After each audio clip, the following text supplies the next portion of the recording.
एक दिन ऐसा भी आया जब धरती के केंद्र के राजा किंग कॉन्ग को कुत्तों ने दौड़ाया। यहाँ के कुत्ते साधारण आकार के नहीं थे, हर एक का आकार किंग कॉन्ग के बराबर था। वे झुंड में आकर अपनी ताकत के दम पर किंग कॉन्ग को परेशान कर रहे थे, जिससे वह मजबूर होकर खड़ी चट्टान को पार करने की कोशिश करता है। लेकिन ये भेड़िए भी अपने शिकार के लिए जान लगा देते हैं। किंग कॉन्ग 3 कदम पर पीछे मुड़कर दौड़ता है, लेकिन सामने फिर एक खड़ी चट्टान आ जाती है। अब कोई रास्ता नहीं बचा था, पीछे से भेड़ियों का झुंड उसे घेर चुका था।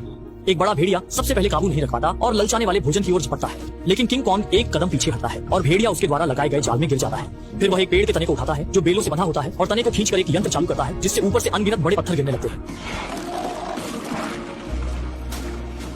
भेड़ियों का बड़ा हिस्सा तुरंत मारा जाता है या घायल हो जाता है। किंग कॉन्ग जानता है कि वह अभी भी कमजोर है, इसलिए वह पास की एक भेड़िया को पकड़ता है, सिर के ऊपर उठाता है और जोर से खींचता है।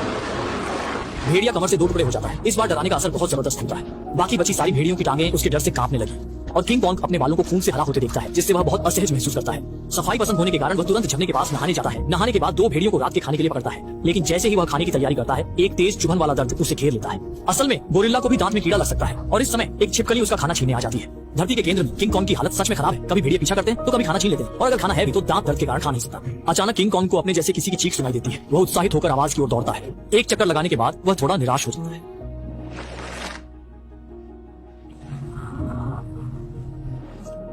किंग कॉन्ग को धरती के केंद्र में आए कई साल हो गए, लेकिन साथी की तलाश की उम्मीद हमेशा बहुत कम रही है। सतह पर काम करने वाले लोग मॉनिटर पर किंग कॉन्ग को धरती के केंद्र में कई दिनों तक चलते हुए देखते हैं, सोचते हैं कि वह अन्य प्रजातियों के साथ प्रजनन करने जा रहा है। लेकिन कुछ ही समय बाद धरती के केंद्र से सतह की ओर जाने वाले प्रवेश द्वार में एक भंवर उठता है और एक विशाल हाथ गुफा से बाहर निकलता है।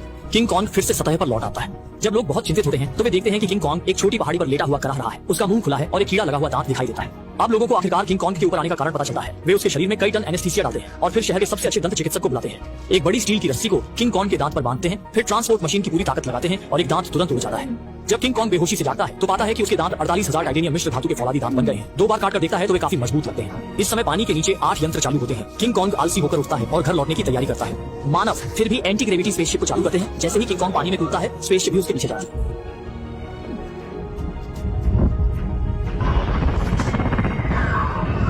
जब सभी लोग अपनी आंखें खोलते हैं तो स्पेसशिप पहले से ही धरती के केंद्र में पहुंच चुकी होती है। किंग कॉन्ग बेसब्री से घर लौटकर स्वादिष्ट भोजन का आनंद लेना चाहता है, जबकि स्पेसशिप पर लोग बिजली के पक्षी के हमले से चिंतित होते हैं। वे स्पेसशिप का रंग बदल देते हैं और सफलतापूर्वक नए परिवार में घुल मिल जाते हैं। फिर वे धरती के केंद्र के पहले चौकी पर पहुंचते हैं, लेकिन यहाँ की हर चीज पूरी तरह से नष्ट हो चुकी होती है। सभी लोग निशान का पीछा करते हैं और एक अविश्वसनीय दृश्य देखते हैं। पहाड़ में एक विशाल हथेली का निशान दिखाई देता है। ये स्पष्ट रूप से किंग कॉन्ग का काम नहीं है, क्योंकि जब चौकी पर हमला हुआ था, किंग कॉन्ग सतह पर इलाज करवा रहा था। जब वह घर लौटता है तो तुरंत कुछ गड़बड़ महसूस करता है। इधर उधर सूंघता है और गुफा में एक अजनबी गंध पाता है।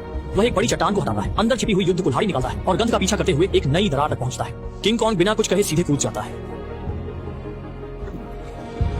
पता नहीं कितनी देर तक फिसलता रहा, आखिरकार धरती के केंद्र में पहुंच गया। वह कुल्हाड़ी की रोशनी का उपयोग करता है और जमीन पर कई सितारों के सिर देखता है। गुफा के झरने को पार करता है और सामने एक अनंत दृश्य दिखाई देता है। इस समय